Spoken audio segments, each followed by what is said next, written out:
अस्सलाम वालेकुम students, welcome back to the channel mathematics with Panjwani. आज हम स्टार्ट करें कॉन्सेप्ट कॉम्बिनेशन का। लास्ट में परम्यूटेशन का कॉन्सेप्ट कंप्लीट किया था और लास्ट हमारा टॉपिक सर्कुलर परम्यूटेशन थी। आज हम कॉम्बिनेशन का टॉपिक स्टार्ट करेंगे। परम्यूटेशन जैसे कि पता जो अरेंजमेंट या ऑर्डर मैटर करता है इसके अंदर। कॉम्बिनेशन थोड़ा डिफरेंट है। जैसे कि अगर हम डिफरेंस वाइज देखें तो क्लियरली यहाँ पर मेंशन है हमारे पास कि arrangement of the where the order matter, जहाँ ऑर्डर मैटर करता है वो हमारे पास परम्यूटेशन है, जहाँ ऑर्डर मैटर ही नहीं करता वो हमारे पास कॉम्बिनेशन है। पहली चीज़ तो ये हो गई। कॉम्बिनेशन के अंदर मोस्टली आप वर्ड्स देखेंगे सेलेक्ट, या तो हम सिलेक्शन कर रहे होंगे या हम कमेटी बना रहे होंगे। ये नॉर्मली वर्ड्स आपको यूज़ होते हुए दिख रहे होंगे इसके अंदर। सिलेक्शन या कमेटी, हम सेलेक्ट कर रहे होंगे कुछ चीज़ों को, या कमेटी बना रहे होंगे, कुछ लोग कमेटी बना रहे होंगे। तो ये भी एक पहचान होती है कॉम्बिनेशन के सवाल को पहचानने, क्योंकि पेपर में ऑब्वियस सी बात है आपको लिखा हुआ नहीं आएगा कि कॉम्बिनेशन के सवाल या परम्यूटेशन के, आपको पहचानना पड़ेगा। तो ये एक बड़ा इंपॉर्टेंट टास्क है, आपको पहचानना पड़ेगा कि कौन से उसका ये क्वेश्चन है, परम्यूटेशन का है या कॉम्बिनेशन। ज़्यादा मुश्किल नहीं होती और कोई ज़्यादा आपको मुश्किल नहीं होगी पहचानने में, पहचान जाएंगे। ठीक है, कॉम्बिनेशन के टॉपिक कंप्लीट होते ही मैं एक डिस्क्रिप्शन पे आपको क्वेश्चंस मिलेंगे, उसको सॉल्व कीजिएगा। और अगर उसमें से कोई सवाल समझ नहीं आया तो आप ज़रूर मुझे बताएं, मैं इंशाल्लाह उसकी सेपरेट वीडियो बना के आपको अपलोड कर दूँगा, समझा दूँगा कैसे हुआ। अच्छा, फॉर्मूले में क्या डिफरेंस है, ये एनपीआर का फॉर्मूला हम पढ़ चुके हैं। इसी तरीके से ये एनसीआर का फॉर्मूला यहाँ, और उसमें डिफरेंस क्या है, सिर्फ इसका डिफरेंस आ रहा है आर फैक्टोरियल का। ठीक है, आर फैक्टोरियल एक हमारे पास ज़्यादा आ रहा है यहाँ पर। ठीक है, इसी तरीके से अच्छा जी,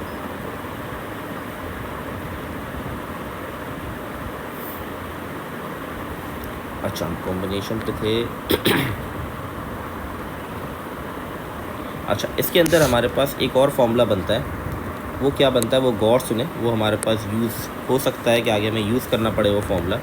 जैसे कि मैंने आपको फॉर्मूला बताया, इन दोनों फॉर्मूले में डिफरेंस क्या आ रहा है हमारे पास, सिर्फ आर फैक्टोरियल क्या आ रहा है। तो एनसीआर का एक और फॉर्मूला बनता है हमारे पास, वो ये बनता है एनसीआर बराबर हो जाएगा NPR divide by r factorial. ये भी एक फॉर्मूला इसका बन सकता है। क्यों बन सकता है, अगर आप गौर से देखें तो ये बेसिकली जो फॉर्मूला है, ये चीज़ें किसका फॉर्मूला है, ये एनपीआर का ही तो फॉर्मूला है। तो मैं इसको ऐसे भी लिख सकता हूँ, NPR divided by r factorial. तो ये भी फॉर्मूला आपको याद, अच्छा पेपर में आपको ये दो फॉर्मूले गिवन होंगे, ये गिवन नहीं होगा फॉर्मूला शीट में, ये आपको याद रखना पड़ेगा। अच्छा, जैसे कि मैंने बताया परम्यूटेशन में ऑर्डर मैटर करता है, तो इसलिए ये इंपॉर्टेंट होता है कि बेसिकली ए बी और बी ए ये दोनों एक ऑर्डर नहीं कहलाते हैं। ठीक है, ये अलग अलग कहलाते हैं। इसी तरीके से यहाँ पर ए बी और बी ए एक ही ऑर्डर कहलाते हैं। ठीक है, मतलब अगर हमारे पास अल्फ़ाबेट्स हैं ए बी सी, तो ए बी और बी ए यहाँ पर अलग अलग ऑर्डर कहलाएंगे, इक्वल नहीं कहलाएंगे। इसी तरीके से कॉम्बिनेशन के अंदर ए बी और बी ए दोनों एक ही ऑर्डर में कंसिडर किए जाएंगे, अलग अलग कंसिडर नहीं किए जाते। ठीक है, अब आगे क्वेश्चन पे बढ़ते हैं, थोड़ा और क्लैरिटी मिलेगी चीज़ों में जब हम क्वेश्चन सॉल्व करेंगे। अच्छा जी, ये कुछ प्रॉपर्टीज़ हैं जो आपको याद होनी चाहिए। अब ये प्रॉपर्टीज़ कुछ सवालों में इम्प्लीमेंट होंगी, जैसे कि अभी मैंने एनसीआर लिखा ना, एनसीआर को हम इस तरह भी लिख सकते हैं, और इसी तरीके से इसको इस तरह भी लिखा जा सकता है। अब इसका काम कहाँ आएगा, ये दोनों चीज़ें बराबर हैं, ये बराबर होता है एनसीआर के। ठीक है, एनसीआर को ऐसे भी लिखा जाता है, और एन आर बराबर होगा n upon n minus r के। ये भी फॉर्मूला, इसको भी इस तरह में ब्रेक कर सकते हैं। कहाँ पर ब्रेक करेंगे आगे क्वेश्चन में हम इसको चीज़ों को देखेंगे। इसी तरीके से अगर आपकी आर की वैल्यू 0 है या एन बराबर है, एन और आर दोनों बराबर हैं, तो उसका बराबर होता है 1 के। मतलब आप कैलकुलेटर में इसको करेंगे तो आप लिखें एन की वैल्यू 2C0 करके देख लें या 2C2 करके देख लें, तो आपके आंसर 1 ही आएगा हमेशा। इसी तरीके से थर्ड प्रॉपर्टी कहती है, अगर आपकी आर की वैल्यू 1 है तो वह एन, जो भी आपका एन होगा वही आपके बराबर है, या आपका एन माइनस 1 है। मैं इसका कॉन्सेप्ट समझा था। फॉर एग्जांपल 2C1 है तो इसका आंसर आपके पास 2 आएगा। ठीक है, यही बता रहा है, जो भी आपका एन होगा वही आंसर आएगा। इसी तरीके से आपके पास अगर ये लिखा हुआ है, अब इसका क्या मतलब, देखिए एन की वैल्यू क्या है 3 है और आर क्या 2 है, यही तो फॉर्मूला बता रहा है। वो कह रहा है एन माइनस 1 कर दो, तो अगर आपका एन और 2 में से 1 का डिफरेंस आ रहा है तो इसका आंसर आपके पास 3 आ जाएगा। जो एन की वैल्यू वही आंसर आएगा, दोनों चीज़ें सेम है। ठीक है, ये आपको याद रखनी पड़ेगी प्रॉपर्टीज़, ये आगे क्वेश्चंस में ये इम्प्लीमेंटेशन होगी। अच्छा, पहला क्वेश्चन पे आते हैं 12C10। तो सिंपल हमारे पास फॉर्मूला है 12 factorial divided bye 10 factorial 12 minus 10 factorial. तो 12 फैक्टोरियल डिवाइडेड बाय 10 फैक्टोरियल, यहाँ आ जाएगा 2 फैक्टोरियल। 12 फैक्टोरियल को मल्टीप्लाई बाय 11, 10 फैक्टोरियल तक ओपन कर देता हूँ मैं। नीचे 10 फैक्टोरियल मौजूद है। 2 फैक्टोरियल 2 ही होता है, 2 लिख देता हूँ, ये कट गया मेरे पास। 2 1 जा 2 6 जा, तो 66 आंसर आ गया। दैट्स इट, बड़ा सिंपल सा क्वेश्चन था।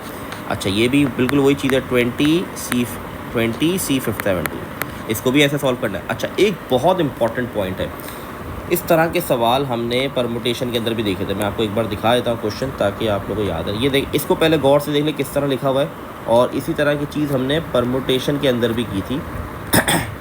वो क्या थी वो मैं आपको दिखाता हूँ, उसमें किस तरीके से सवाल दिया था। अब ये देखें, ये रहा, इसमें किस तरीके से दिया हुआ, देखें ऊपर n की वैल्यू और नीचे हमारे पास डबल वैल्यू दी हुई है। तो इसको हम सॉल्व कैसे कर रहे थे, 8 फैक्टोरियल डिवाइड बाय 3 फैक्टोरियल, और फिर हमारे पास 3 फैक्टर मल्टीप्लाई बाय 2 फैक्टर, इस तरह सॉल्व कर रहे थे। ठीक है, इसमें इस तरीके से गिवन था आपको 8 और नीचे 3,2, मतलब आपको नीचे वैल्यू एक से ज़्यादा ही गिवन होगी परमुटेशन के अंदर, क्योंकि कॉम्बिनेशन के अंदर हमारे पास इस तरह वैल्यू गिवन होती है कि n की वैल्यू 1 गिवन है और r की वैल्यू 1। हमेशा याद रखें, परमुटेशन और कॉम्बिनेशन के अंदर इसी तरह वैल्यू, नीचे कॉमा करके वैल्यू नहीं गिवन होगी, ये इसकी पहचान है।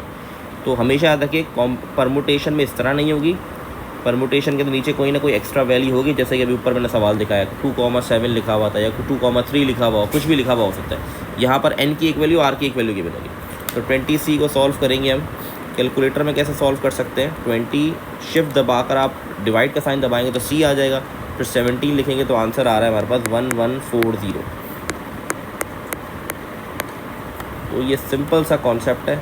ठीक है, आई होप ये वाली बात क्लियर हो गई होगी कि कॉम्बिनेशन के अंदर इस तरीके से ब्रैकेट में गिवन होता है, एक्स्ट्रा वैल्यू नहीं होती कोई भी, क्योंकि आगे पेपर में देखिए लिखा हुआ नहीं आता कॉम्बिनेशन का सवाल है या परमुटेशन का, वो आपको फिर कॉन्सेप्ट पता होगा तो आप सॉल्व कर सकते हैं। अच्छा, इस सवाल पे आते हैं। n की वैल्यू निकालनी है तो फॉर्मूला ओपन करना पड़ेगा। यहाँ पर n फैक्टोरियल r फैक्टोरियल 2 आ जाएगा, n minus 2 factorial is equal to 21। n factorial नीचे 2 फैक्टोरियल, अच्छा ऊपर वाले n फैक्टोरियल को ओपन कर देते हैं। n minus 1 n minus 2 factorial तक ओपन कर दिया, ताकि नीचे वाले फैक्टोरियल से कैंसिल आउट कर सकूँ मैं। 2 फैक्टोरियल 2 के बाद 2 ही लिख रहा हूँ मैं यहाँ पर। ठीक है, n माइनस 2 फैक्टोरियल, ये हमारे पास कैंसिल आउट हो गया। अब इस 2 को वहाँ जाके मल्टीप्लाई करा दूंगा तो बन जाएगा 42। n minus 1 is equal to 42, ये हो गया n square minus n minus 42। 42 को यहाँ ले आऊँगा तो नेगेटिव हो जाएगा। अब देखिए, मैं ऑलरेडी ये चीज़ें सिखा चुका हूँ चैप्टर 1 के अंदर, किस तरीके से क्वाड्रेटिक वैल्यू निकाल सकते हैं। मॉड 5 3 प्रेस करेंगे, 1 माइनस 1 n माइनस 42, तो 2 वैल्यूज़ आ रही है 7 n माइनस 6। तो मैं यहाँ पर पॉजिटिव वैल्यू लूँगा, नेगेटिव नहीं लूँगा, ये पहले भी बता चुका हूँ। n का मतलब टोटल क्वांटिटी, तो 7 नेगेटिव नहीं हो सकती, तो n इक्वल टू 7 आंसर हो गया। बहुत सिंपल सा क्वेश्चन था, कोई मुश्किल चीज़ नहीं थी। आगे बढ़ते हैं क्विकली क्वेश्चन नंबर 3 के ऊपर। अच्छा जी, interesting question. Find the value of n and r। n और r दोनों मिसिंग है यहाँ पर। अब बहुत ध्यान सुनिएगा, मैंने शुरू में आपको एक फॉर्मूला बताया था NCR का, NCR is equal to NPR divided by r factorial. तो यहाँ ये फॉर्मूला इम्प्लीमेंटेशन होगी। NCR की वैल्यू क्या है 35 लिख दिया। NPR किसके बराबर है 210 के 210 लिख दिया। नीचे आ गया r फैक्टोरियल, तो यहाँ काम आएगा वो। तो r फैक्टोरियल को वहाँ ले जाता हूँ, तो 210 डिवाइडेड बाय 35 तो हमारे पास हो जाएगा 210 डिवाइड बाय 35 आ गया 6। तो r factorial is equal to 6। अब देखें, यहाँ से फैक्टोरियल मुझे हटाना है तो मुझे 6 को फैक्टोरियल में क्लोज करना पड़ेगा। 6 होता है 3 का फैक्टोरियल, तो फैक्टोरियल से फैक्टोरियल कट गया, r की वैल्यू आ गई 3। बहुत ही सिंपल सवाल था। अब n निकालने के लिए क्या करेंगे, किसी भी पुट कर दें, या तो ये फॉर्मूला ओपन कर दें या तो ये, आपकी मर्ज़ी है। मैं ये वाला ओपन कर रहा हूँ। r की वैल्यू पता है NP3 is equal to 210 n factorial n minus 3 factorial is equal to 210। ऊपर ओपन हो जाएगा हमारे पास। तो हम इसको ओपन किस तरीके से कर देंगे, n minus 1 n minus 2 n minus 3 factorial divided by n minus 3 factorial is equal to 210। ये कट गया। ऊपर हमारे पास इक्वेशन बन जाएगी n square minus 2n minus n और प्लस का 2 इज़ इक्वल टू 210। इसी तरीके से n cube minus 2n square minus n square plus 2n is equal to 210। अब ये क्यूबिक इक्वेशन बन रही है। क्यूबिक इक्वेशन निकालना भी मैंने चैप्टर 1 के अंदर सिखाया था, कैलकुलेटर कैसे निकालते हैं। तो आपने इसको पूरा सॉल्व नहीं करना, कैलकुलेटर से डायरेक्ट वैल्यू निकालनी है। तो ये हो जाएगा n cube minus 3n square plus 2n, और 210 इधर आके नेगेटिव हो जाएगा। तो पहले भी फिर बता चुका हूँ, वापस से बता रहा हूँ, मॉड 5। अब क्यूबिक है तो क्यूबिक इक्वेशन आप देखिएगा चौथे नंबर पे होगी। तो 4 प्रेस करेंगे, इसके बाद हमारे पास 1 है, -3, फिर 2 और फिर -210। अब मैं आप कर रहा हूँ तो आप लोग भी कैलकुलेटर के साथ साथ इसको करें। कैलकुलेटर की प्रैक्टिस होना बहुत ज़रूरी है। तो यहाँ पर वैल्यूज़ मेरे पास आ रही हैं 7, अच्छा एक आ रही है 7 और एक नेगेटिव में आ रही है। तो ऑब्वियस बात है पॉजिटिव लेंगे, एक बिल्कुल आयोटा वगैरह इस तरह से आ रही है। 3 वैल्यूज़ आएंगी, क्योंकि क्यूबिक एक से मतलब 3 वैल्यूज़ आएंगी, हमें एक लिखनी है। तो मेरी पहली वैल्यू 7 आएगी, दूसरी दोनों वैल्यूज़ आप देखेंगे नेगेटिव में आयोटा की फॉर्म में है। तो हमारा answer n is equal to 7 हो गया। तो ये हमारे पास n और r की वैल्यू आ गई। ठीक है जी, बड़ा सिंपल सा क्वेश्चन था। साथ साथ चीज़ों को करते रहेंगे तो कोई मसला नहीं होगा। ओ व्हाट, क्या हो रहा है आज, पता नहीं स्लाइड्स में कोई मसला हो गया था। कुछ तो कुछ गड़बड़ कर रही है स्लाइड्स। अच्छा जी, आई होप वो सवाल हो गया होगा आप लोगों से। अच्छा ये सवाल और रह गया एक और। अच्छा ये हमने कर लिया, n इज इक्वल टू 7 इसका आंसर था। ठीक है, अब हम आगे बढ़ते हैं जल्दी से। नेक्स्ट क्वेश्चन नंबर 4 हमारे पास क्या है, 12CR बराबर है 12CR प्लस 4, फाइन 6CR। गौर से समझिएगा, प्रॉपर्टीज़ आपको याद होनी चाहिए। प्रॉपर्टी ये देखें, ये प्रॉपर्टीज़ थी ना, ये प्रॉपर्टीज़ मैं इंप्लीमेंट करूँगा। अब देखें किस तरीके से मैं प्रॉपर्टीज़ इंप्लीमेंट करता हूँ। यहाँ पर अपने पास सामने प्रॉपर्टीज़ लिख लेता कि आपको समझ आए मैं क्या इंप्लीमेंटेशन कर रहा हूँ। अच्छा मैंने इसको इस तरह लिख दिया, लिख सकता हूँ, पहले ही बता चुका हूँ, सॉरी। अगर मैं डायरेक्टली इनको कंपेयर करूँ इसको, क्योंकि बीच में इक्वल टू है, तो मेरे पास r ही ख़त्म हो जाएगा। कैसे देखें, r is equal to r plus 4, r वहाँ जाएगा तो r माइनस r ही ख़त्म हो गया, आपका वेरिएबल ही ख़त्म हो रहा है। तो इसका मतलब ये मैं नहीं कर सकता, इसका मतलब ये है मैं ये वाला स्टेप नहीं इम्प्लीमेंट कर सकता। अब मुझे क्या करना पड़ेगा, गौर से देखें। पीछे प्रॉपर्टी क्या कहती थी हमें, प्रॉपर्टी हमें कहती थी n और r है, तो इसको आप इस तरह लिख सकते हैं। मैं यही इम्प्लीमेंट करूँ।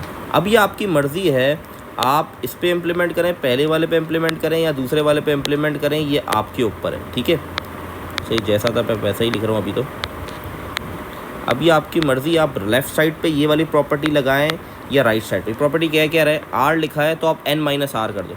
तो मैं इस पर इम्प्लीमेंट कर रहा हूँ, सेकेंड वाले पे भी इम्प्लीमेंट होता था, कोई मसला नहीं है। देखिए 12, प्रॉपर्टी क्या कहती है, r लिखा है तो n माइनस r कर दो, 12 माइनस r हो जाएगा। ठीक है, और ये है 12r प्लस 4। अब मैं इसको कंपेयर कर दूंगा। अब ये 0 नहीं होगा, इसको इससे कंपेयर कर देंगे।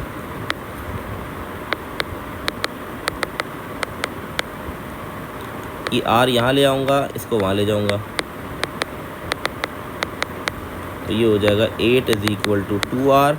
तो ये हो जाएगा r की वैल्यू आ जाएगी 4। अब ये ज़रूरत क्या थी भाई ये सब करने की, क्योंकि फाइंड आउट जो करना है उसके अंदर r ही नहीं पता। वो कह रहा है 6CR निकाल दो। अब r की वैल्यू होगी तो 6CR। अब क्या सिंपल है, सिंपल 6C4 हो गया, r की वैल्यू 4 है। सिंपल आप कैलकुलेटर में पुट करेंगे 6, शिफ्ट दबा के डिवाइड दबाएंगे, फिर 4 लिखेंगे इक्वल टू, तो आपका आंसर आ जाएगा 15। दैट्स इट, बड़ा सिंपल सा आंसर है। ठीक है, आगे बढ़ते हैं क्वेश्चन नंबर 5 के ऊपर। अब थोड़े वर्ड प्रॉब्लम वाले क्वेश्चन है हमारे पास। A member of a club are 12 boys and 8 girls in how many way. A committee of, जैसे मैंने बताया था कमेटी या सिलेक्शन है, इस तरह के ही वर्ड यूज़ होंगे इसके अंदर आपके पास कॉम्बिनेशन के कॉन्सेप्ट के अंदर। अ member of 12 boys and 8 girls in how many way, a committee of 5 member can be form. 5 लोगों की कमेटी बनानी है। तो सबसे पहले टोटल हमारे पास कितना होगा, टोटल लोग जो हैं वो है 12 प्लस 8 इज़ 20। इसमें बॉयज़ जो हैं वो मेरे पास 12 हैं, गर्ल्स जो हैं वो मेरे पास 8 हैं। यहाँ 5 लोगों की कमेटी बनानी है। अब उसने कोई रिस्ट्रिक्शन नहीं लिखी कि 3 लड़के 4 लड़के, फिर कमेटी बना दो। तो सिंपल आंसर होगा 20, टोटल 20 है, सेलेक्ट कितने करने 5, तो 20C5 इसका आंसर आ जाएगा। आप इसे फॉर्मूला ओपन करके दिखा देंगे, फॉर्मूले वैल्यू पुट करके दिखा देंगे, फिर भले आप कैलकुलेटर से वैल्यू निकाल दें, तो आंसर आ जाएगा 15504। ये पार्ट नंबर 1 डन हो गया। पार्ट 2 बड़ा इंटरेस्टिंग है। वो क्या कह रहा है, अ committee of 4 boys and 3 girls can be form. ठीक है। अ कमेटी ऑफ 4 बॉयज़ एंड 3, मतलब 7 लोगों की कमेटी बनाए जिसके अंदर 4 बॉयज़ होने चाहिए 3 गर्ल्स। तो मेरे पास बॉयज़ कितने थे 12, सेलेक्ट कितने करने 4, तो मैं लिखूँगा 12C4 मल्टीप्लाई गर्ल्स कितनी सेलेक्ट करनी है 3, टोटल है कितनी 8, तो 8C3 इस तरीके से हम लिखेंगे। इसमें भी आप फॉर्मूला ओपन करके ज़रूर दिखाएं, फॉर्मूले में वैल्यू पुट करके दिखाएं, फिर आप भले कैलकुलेटर से डायरेक्ट कर लें तो कोई इशू नहीं है। कुछ स्टेप आपने दिखाने पड़ेंगे ताकि आपको नंबर प्रॉपर मिले, नंबर में कोई मसला ना आए। 8C3 तो यह आंसर आ जाएगा हमारे पास 27720। ठीक है, कॉन्सेप्ट समझना बहुत ज़रूरी है। फॉर्मूला वगैरह गिवन होगा, इनपुट करके आप दिखा सकते हैं। तो मेन मकसद मेरा है आपको कॉन्सेप्ट समझाना। अच्छा जी, अब box contain 7 red balls 6 black balls, ये बॉल्स है। ठीक है, in how many way 5 balls can be select such that exactly 3 are red. Okay, interesting question. ये हमारे पास टोटल बॉल्स कितनी है, पहले टोटल लिख लेते हैं। टोटल हमारे पास 7 + 6 हो गया 13। रेड बॉल्स जो हैं वो मेरे पास हैं 7 और ब्लैक बॉल्स जो हैं वो मेरे पास हैं 6। अब मुझे करना क्या है, मुझे एग्जैक्टली 3 रेड बॉल चाहिए। ठीक है, 3 रेड हो गए, कितनी सेलेक्ट करनी है 5, 5 में से 3 तो वो कह रहा है रेड चाहिए। ठीक है, तो मैंने कहा चलो भाई रेड 7 है तो ये बन जाएगा 7C3। एग्जैक्टली 3 चाहिए, 5 में से 3 सेलेक्ट हो गई जो उसने कहा रेड चाहिए। अब कितनी बज गई, 2 बज गई, 2 कहाँ सेलेक्ट होंगी, ऑब्वियस ही बात है ब्लैक में सेलेक्ट होंगी, तो ये बन जाएगा 6C2। फिर रिपीट कर रहा हूँ, सवाल में कह रहा है एग्जैक्टली 3 रेड बॉल्स होनी चाहिए जब हम सेलेक्ट करें। ठीक है, सेलेक्टेड का वर्ड भी यूज़ हो रहा है अगर आप देखें। ठीक है, तो मैंने 7C3 लिख दिया क्योंकि 3 रेड्स चाहिए। तो बच कितनी गई 2, क्योंकि सेलेक्ट कितनी करनी थी 5, 2 बच गई। तो 2 कहाँ से सेलेक्ट होंगी, ऑब्वियसली बात दूसरी बॉल हमारे पास ब्लैक है तो ब्लैक होंगे, तो 6C2 हो गया। तो इसका आंसर हमारे पास क्या बनता है, देखिए 7C3 मल्टीप्लाई बाय 6C2 525 बनता है। आई होप क्लियर होगा सवाल, बड़ा आसान सा सवाल था। अगला सवाल बहुत इंपॉर्टेंट है। There are 11 man 9 womens member of a club, how many committee of 8 member can be form. अब टोटल हमारे पास सबसे पहले, अभी मैं क्वेश्चन में फाइंड आउट कर पे नहीं गया, 11 + 9 हो जाएगा मेरे पास 20, टोटल 20 लोग हैं, जिसमें से मैन जो हैं वो 11 है और वुमेन जो है वो मेरे पास 9 है। पहले तो ये कर लिया। पार्ट नंबर 1, एग्जैक्टली 5 मैन कह रहा है एग्जैक्टली 5 लोग कितने सेलेक्ट करने हैं, 8 लोग सेलेक्ट करने, 8 लोगों की कमेटी बनानी है, 8 लोग में कमेटी बनानी है। सही है, कमेटी ऑफ 8 मेंबर है और उसमें वो कह रहा है 5 तो मतलब मैन होने चाहिए। ठीक है, तो मैंने कहा सही है। कितने हैं, पहले मेरे पास 11 हैं, तो 11C5 5 मेरे पास मैन हो गए। अब कितने सेलेक्ट करने हैं, 3 सेलेक्ट करने, तो ऑब्वियस ही बात है गर्ल्स में से सेलेक्ट होंगे, तो गर्ल्स है 9, तो 9C3। अब इसकी वैल्यू आप निकाल लीजिएगा, इसमें आई होप कोई मुश्किल चीज़ नहीं है। सेकेंड पार्ट देखते हैं। सेकेंड पार्ट कह रहा है at most 5 women, at most 5 women, ये बहुत इम्पॉर्टेंट है। एट मोस्ट मतलब ज़्यादा से ज़्यादा 5 वुमेन्स होनी चाहिए, वुमेन्स होनी चाहिए। ठीक है, ज़्यादा से ज़्यादा, इसका मतलब कम भी हो सकती हैं। मेरी बात गौर, एट मोस्ट 5 वुमेन मतलब ज़्यादा से ज़्यादा 5 वुमेन हो सकती हैं। इसका मतलब ये है कम भी वुमेन सेलेक्ट हो सकती हैं, 5 से ज़्यादा नहीं हो सकती लेकिन 5 से कम सेलेक्ट हो सकती है। तो यहाँ पर सिनेरियोज़ बनाने पड़ेंगे। क्या सिनेरियोज़ बनेंगे, गौर से सुनिएगा मेरी बात। देखें 9 में से 5 वुमेन सेलेक्ट हो गई, तो अब 11 में से कितने मैन सेलेक्ट होंगे, 3 होंगे, ऑब्वियसली बात है 3 सेलेक्ट होंगे। इसी तरीके से उसने बोला एटमोस्ट 5, तो इसका मतलब 4 वुमेन भी सेलेक्ट हो सकती हैं, तो 9C4 4 वुमेन सेलेक्ट हो गई, तो मैन भी 4 सेलेक्ट होंगे, क्योंकि टोटल 8 करना ज़रूरी है। टोटल हमारे पास कितने सेलेक्ट करने, 8, तो ये 5 + 3 8 हो गया, ये 4 + 4 भी 8 हो गया। अब 9C3 भी हो सकते हैं, 3 भी तो हो सकती हैं, और 11 ये 11C5 हो जाएगा मेरे पास। ठीक है, जितनी कंडीशंस बन सकती हैं वो सारी मुझे लिखनी है। इसी तरीके से 9C2 multiply by 11C6, 9C1 multiply by 11C7, 9C0 multiply by 11C8, ये सारी कंडीशंस बन सकती हैं। एटमोस्ट का मतलब है ज़्यादा से ज़्यादा 5 औरतें सेलेक्ट हो सकती हैं, कम से कम 0 भी हो सकती हैं इसका मतलब। तो अब मुझे क्या करना है, इन सब की वैल्यूज़ निकालनी है और इनको ऐड ऑन करना है। तो इनकी वैल्यूज़ निकालते हैं, थोड़ा क्विकली करते हैं काम को। मल्टीप्लाई बाय 11C3, तो ये मेरे पास आ गया 20790। ठीक है, इसी तरीके से इसको हम 4 कर देते हैं, ये भी हो जाएगा 4 मेरे पास। तो 41580, ये 3 हो गया और ये मेरे पास 5 हो गया, तो 38808।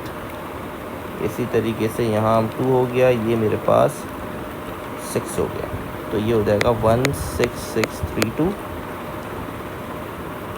ये 1 हो गया और ये मेरे पास 7 हो गया 2970, और लास्ट मेरे पास ये 0 हो गया और यहाँ पर मेरे पास 8 सेलेक्ट हो गया, ठीक है 8, तो 165।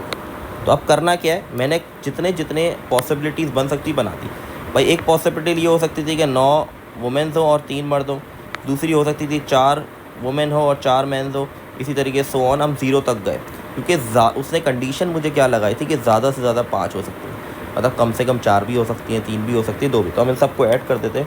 अब ये मत घबराएगा कि इतनी बड़ी बड़ी वैल्यूज़ क्यों आ रही है, इससे कोई फ़र्क नहीं पड़ता, बड़ी वैल्यूज़ आ रही हैं। 38808 प्लस 16632 प्लस 2970 प्लस 168 था आई थिंक, या 188 था, मैं इसको चेक कर लेता हूँ। तो आंसर इसका आ रहा है 120948। लास्ट वाली वैल्यू एक बार चेक कर लेता हूँ, 168 ही थी, 9C0 मल्टीप्लाई बाय 11C8, 165 थी। इसको एक बार वापस कर लेता हूँ, 20790 plus 41580 plus 38808 plus 16632 plus 2970 plus 165, तो ये 120945 यहाँ 5 आएगा। ये इसका फाइनल आंसर आ गया पार्ट नंबर 2 का, पार्ट नंबर 2 का आंसर हमारे पास ये, ठीक है। आई होप क्लियर होगा। अब आखिरी पार्ट करते हैं। आखिरी क्या करें, एटलीस्ट 5 वुमेन, कम से कम, एटलीस्ट का मतलब इंग्लिश तो आई होप आप लोग को आती होगी, एटलीस्ट 5 वुमेन, कम से कम 5 होनी चाहिए। तो मतलब 5 से ज़्यादा भी एक्सेप्टेबल है। 5 जन कितनी हो सकती है, 6 हो सकती हैं, 7 हो सकती हैं, 8 हो सकती हैं। 8 पे रोकना पड़ेगा क्योंकि सेलेक्ट ही 8 करना है। 9 वुमेन सेलेक्ट हो गई तो सिलेक्शन नहीं होगी ना, मुझे तो 8 सेलेक्ट करना है। तो इसको मैं रब कर रहा हूँ ठीक है, आई होप ये वाली चीज़ क्लियर होगी। इसको मैं रब कर रहा हूँ ताकि कोई कन्फ्यूजन ना रहे। और हम बढ़ते हैं नेक्स्ट क्वेश्चन के ऊपर। इसमें नेक्स्ट क्वेश्चन हमारे पास इसका लास्ट पार्ट है, जल्दी जल्दी कंप्लीट करते हैं इसको। अब लास्ट में हमारे पास क्या क्या सिचुएशन बन सकती है थर्ड पार्ट के अंदर। कह रहा है एटलीस्ट 5 वुमेन, तो कम से कम 5 वुमेन। तो पहले मैंने ले लिया 9C5 मल्टीप्लाई बाय 11C3, फिर 9C6 मल्टीप्लाई बाय 11C2। कम से कम 5 वुमेन का मतलब है ज़्यादा ज़्यादा 6 भी ले सकता हूँ, 7 भी ले सकता हूँ, 8 भी। तो पहले मैंने लिए 5 वुमेन्स, फिर 6 लूँगा, फिर 7 आ गए और फिर मेरे पास 8 आ गए। ये मेरे पास बन गए सारे। अब इनकी वैल्यूज़ निकालते हैं और इनको ऐड करते हैं। खैर ये आप लोग खुद कर लीजिएगा, आई होप इसमें तो मुश्किल नहीं है। इसको वैल्यूज़ निकालें, इसको ऐड करें और कमेंट में मुझे आंसर बताएं।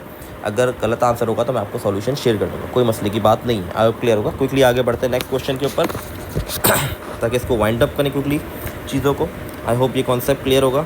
अच्छा, नेक्स्ट क्वेश्चन हमारे पास है, find the number of combination of the letter word question taking 5 at a time.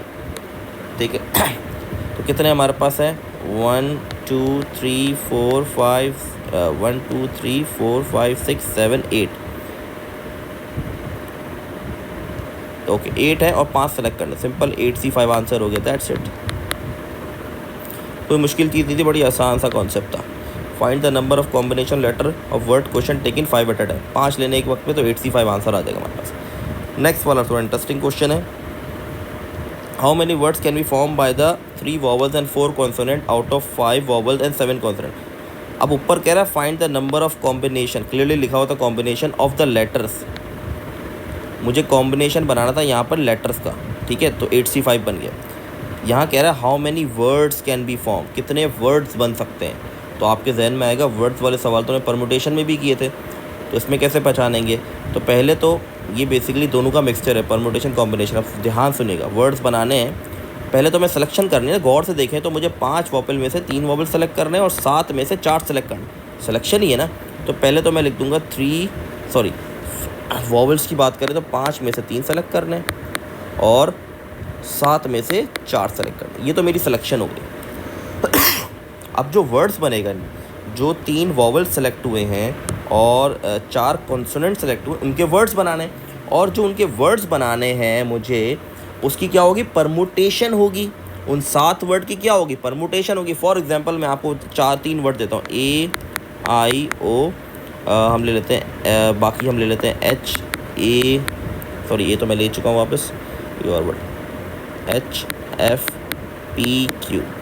ठीक है, 3 मैंने यहाँ पर ले लिए क्या कहते हैं वॉवल्स, और 4 मैंने ले लिए कौन सा। फॉर एग्जांपल मैंने ये फॉर्मूले से मैंने ये सेलेक्ट कर लिया। अब इनके वर्ड्स बनाने, जब इनके वर्ड्स बनाने हैं तो मुझे परमुटेशन लगानी पड़ेगा। फॉर एग्जांपल मैं आपको 7 लेटर देता हूँ, बोलता हूँ अरेंजमेंट कर दो, तो मैं क्या कहूँगा, 7 फैक्टोरियल लिखूँगा। आई होप परमुटेशन का कॉन्सेप्ट क्लियर है। तो सिंपल आप क्या लिखेंगे, 7 फैक्टोरियल, इसकी परमुटेशन बन जाएगी। तो यहाँ पर हमें क्या कराना पड़ेगा, एक्स्ट्रा काम, हमें यहाँ पर इसको मल्टीप्लाई कराना पड़ेगा 7 फैक्टोरियल से। ये हमारा फाइनल आंसर। यहाँ से वर्ड सेलेक्ट हुए और फिर मल्टीप्लाई बाय 7 फैक्टोरियल करेंगे तो हमारे पास कितने वर्ड्स बन जाएंगे, वो पूरा प्रॉपर आंसर आ जाएगा। तो आई होप ये वाला कॉन्सेप्ट क्लियर होगा, बड़ा ही इंपॉर्टेंट कॉन्सेप्ट था। ठीक है, इसका आंसर मैं कैलकुलेटर से निकाल देता हूँ, 7C4 मल्टीप्लाई बाय 7 फैक्टोरियल, तो आंसर आ रहा है 1764000। This will be our final answer. ठीक है जी, ये हो गया आपका ये वाला कॉन्सेप्ट भी डन। इस चीज़ का ध्यान रखना है। अच्छा जी, लास्ट 2 रह गए, हमारा ये चैप्टर अल्हम्दुलिल्लाह कंप्लीट हो जाएगा। इंशाल्लाह नेक्स्ट वीडियो में पास पेपर को सॉल्व करवाऊंगा। ठीक है, मिस मत कीजिएगा इसको, बहुत इंपॉर्टेंट है। अच्छा, ये एक फॉर्मूला है, बेसिकली फॉर्मूला ये गिवन नहीं होगा। वैसे तो देखें SLOs में कहीं मेंशन नहीं है कि आपको पॉलीगॉन डायगोनल या पॉलीगॉन ट्राइंगल फॉर्म करने के कुछ फॉर्मूले गिवन नहीं है, लेकिन ये कॉम्बिनेशन का पार्ट है, कॉम्बिनेशन का पार्ट है। SLO में लिखा कॉम्बिनेशन करना है आपने पूरा, तो इसलिए ये चीज़ें कॉम्बिनेशन में आती हैं, तो इसलिए हमें करनी पड़ेंगी। वैसे फार्मूला शीट में भी इसके फार्मूला नहीं गिवन, तो कर लें, कोई मसला हो सकता है आ जाए पूछ लिया जाए, तो इसलिए है छोटा, कॉन्सेप्ट मुश्किल नहीं। देखिए है क्या, how many diagonal and triangle can be drawn in the place by joining the vertex of the polygon having 6 side. एक 6 साइड पॉलीगॉन है, उसे बोल रहा है कितने डायगोनल बन सकते हैं। पहला पार्ट कह रहा है आप ये बताएं कि कितने डायगोनल बन सकते हैं। अगर एक 6 साइड का पॉलीगॉन दिया हुआ है तो कितने डायगोनल बन सकते हैं और कितने ट्राइंगल बन सकते हैं। 2 पार्ट हैं। अब दोनों के फॉर्मूले मौजूद है हमारे पास। एक फॉर्मूला ये रहा, ये क्या है, डायगोनल निकाल के बता देगा आपको, और ये फॉर्मूला क्या है, ट्राइंगल, कि अगर आपको पॉलीगॉन दिया हुआ है, उसकी साइड्स बताई गई कितने साइड्स का पॉलीगॉन है, तो आप डायगोनल इस फॉर्मूले से निकाल सकते हैं। पहला पार्ट क्या था, डायगोनल बताने, कितने डायगोनल बन सकते हैं। मेरे पास कितनी साइड है, 6, तो मैं लिखूँगा 6C2 - 6, तो सिंपल हमारे पास बन जाएगा 6C2 - 6, तो आंसर आ जाएगा 9। तो पहले पार्ट का आंसर आ गया 9 डायगोनल्स, ये इसका आंसर है। फिर यहाँ पर जो फॉर्मूला हमारे पास क्या है, 9C3 फॉर्मूला है, तो मैं ट्राइंगल निकाला तो ये 6C3 बन जाएगा। ठीक है, तो सिंपल 6C3 आ गया हमारे पास 20, तो 20 मेरे पास ट्राइंगल बन सकते हैं अगर 6 साइड पॉलीगॉन है। बहुत सिंपल सा, लेकिन फॉर्मूला याद होना चाहिए। ठीक है, चलिए आखिरी क्वेश्चन में बढ़ते हैं। अच्छा, ये जो लास्ट वाला क्वेश्चन है, ये मैंने पास पेपर का ही क्वेश्चन यहाँ पर डाल दिया है, तो क्योंकि ज़्यादा क्वेश्चन नहीं है पास पेपर के, हम MCQ सॉल्व करेंगे, और 2 या 3 ही क्वेश्चन है, और 2025 का पेपर भी इंशाल्लाह मेरे पास आ चुका है, तो मैं उसके भी सवालात जो होंगे वो मैं आपको दिखा दूंगा इस चैप्टर से रिलेटेड। ठीक है, तो ये सवाल बेसिकली पास पेपर का ही क्वेश्चन है। इस सवाल में करना क्या, आप देखें, अगर आपको पहचान नहीं होगी, जैसे कि मैंने आपको बताया था परमुटेशन में आपको कुछ इस तरह गिवन होती हैं चीज़ें, और ये परमुटेशन में इस तरीके से गिवन होती हैं, कॉम्बिनेशन में सिंपल इस तरह गिवन होती हैं। तो अगर आपको पहचान नहीं होगी तो आपको समझ ही नहीं आएगा सवाल में करना क्या है मुझे। लेकिन अगर आपको पहचान है तो आपको पता होना चाहिए, ये बेसिकली मेरे पास जो क्वेश्चन है, ये क्वेश्चन मुझे दिया गया है कॉम्बिनेशन का। ठीक है, मुझे प्रूफ करना है। मैंने ये वाली साइड ले ली, तो इसको NC3 + NC2 लिख दिया। ठीक है, फॉर्मूला ओपन करते हैं, n factorial 3 factorial n - 3 factorial plus n factorial 2 factorial n - 2 factorial. ठीक है, फॉर्मूला ओपन कर दिया। अब n फैक्टोरियल ख़त्म करना, n - 1 n - 2 n - 3 factorial divided bye, अच्छा 3 फैक्टोरियल 6 लिख देता हूँ अभी, तो ये मेरे पास कैंसिल आउट हो गया, प्लस यहाँ भी यही कुछ होगा। अच्छा, हमें जो प्रूफ करना है पहले वो भी लिख लें, हमेशा याद रखें। अच्छा, मैं इसको लिखवा देता हूँ, ये हो गया। अब जो हमें प्रूफ करना है ना, पहले वो लिख लें। प्रूफ क्या करना है, ये प्रूफ करना है। ये क्या बनेगा, देखिए गौर से देखिएगा, ये ऊपर लिखा हुआ, तो ये बनेगा n+1c3, यही बनेगा अगर मैं पढ़ूँ। तो मुझे इसका मतलब ये चीज़ बनानी है, ये प्रूफ करना है। अच्छा, ये तो प्रूफ करना है। अब इसको अगर मैं फॉर्मूला में लिखूँ तो कैसे लिखूँगा? फॉर्मूला हमारे पास क्या होता है, NCR का फॉर्मूला क्या होता है, सबको पता होना चाहिए, n factorial r factorial n minus r factorial. तो यहाँ पर n की जगह क्या लिखना पड़ेगा, n+1। तो मैं लिख देता हूँ n+1 factorial divided by r factorial, और यहाँ आ जाएगा n, अच्छा सॉरी 3 है यहाँ पर, 3, ये 3 आ जाएगा यहाँ पर, 3 फैक्टोरियल, यहाँ आ जाएगा मेरे पास n+1 माइनस 3 फैक्टोरियल, क्योंकि फॉर्मूला क्या होता है n-r, तो n की जगह n+1 आ गया और r की जगह 3 आ गया, तो ये बन गया n+1 फैक्टोरियल, 3 फैक्टोरियल या 6 लिखते हैं जो भी है, n-2 फैक्टोरियल। तो मुझे ये चीज़ बनानी है, मुझे इस चीज़ को जो अभी मैं सॉल्व कर रहा हूँ लेफ्ट साइड को सिंप्लीफाई करके, ये चीज़ बन गई तो मेरा प्रूव हो जाएगा, सिंपल सा। अब आगे देखते हैं आगे हम क्या क्या कर सकते हैं। यहाँ तक तो आई होप कोई मसला नहीं होगा, बड़ा सिंपल सा कॉन्सेप्ट था। फॉर्मूला ओपन किया, फैक्टोरियल ख़त्म करने के लिए ऊपर n फैक्टोरियल को ओपन किया और मैंने कटिंग कर दी। अब यहाँ पर मैं क्या कर सकता हूँ, अब यहाँ पर LCM ले सकता हूँ, तो पहले LCM ले लेते हैं, ठीक है। LCM मेरे पास ये 6 है और ये 2 है, तो ऑब्वियसली बात है 6 LCM आएगा, तो नीचे 6 LCM आ गया, यहाँ आ जाएगा n-1 n-2 और प्लस n-1, ठीक है।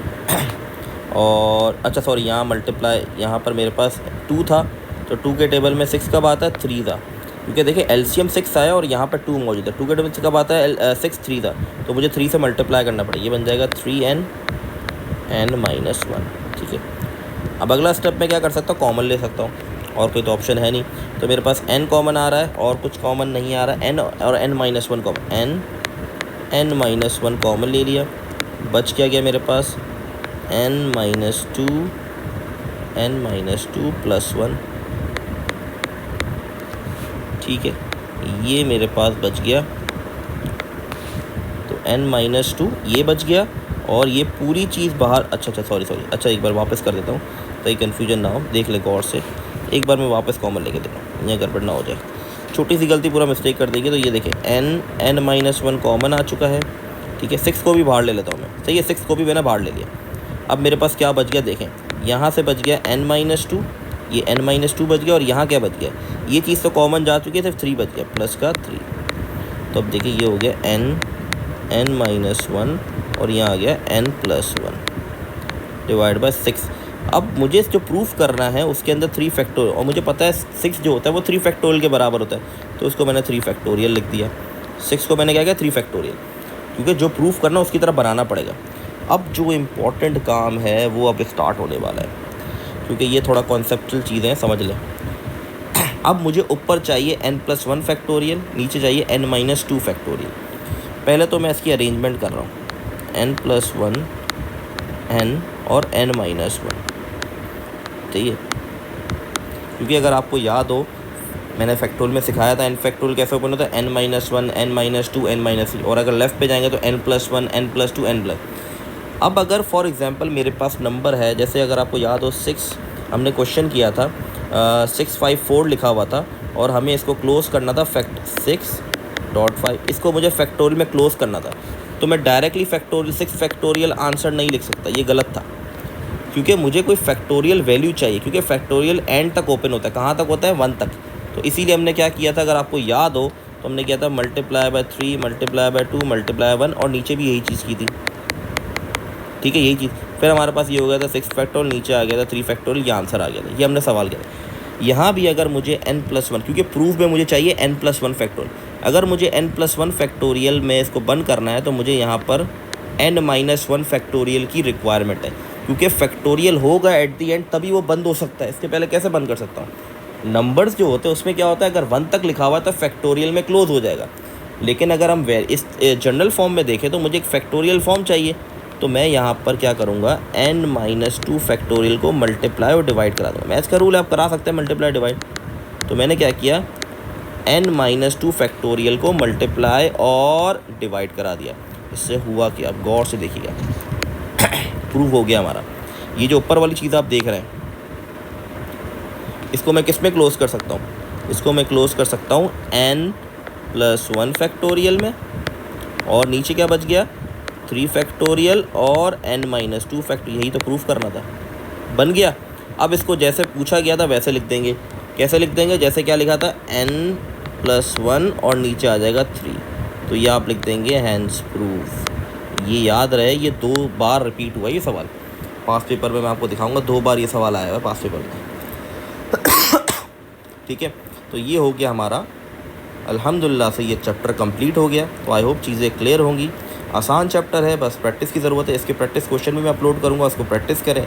और अगर क्वेश्चन नहीं होता तो आप मुझसे कमेंट में बताएं, मैं इंशाल्लाह उसका सॉल्यूशन आपको प्रोवाइड कर दूँगा, या छोटी सी वीडियो अपलोड कर दूँगा, शॉर्ट वीडियो, ताकि आपको सॉल्यूशन क्लियर हो जाए। ठीक है बच्चों।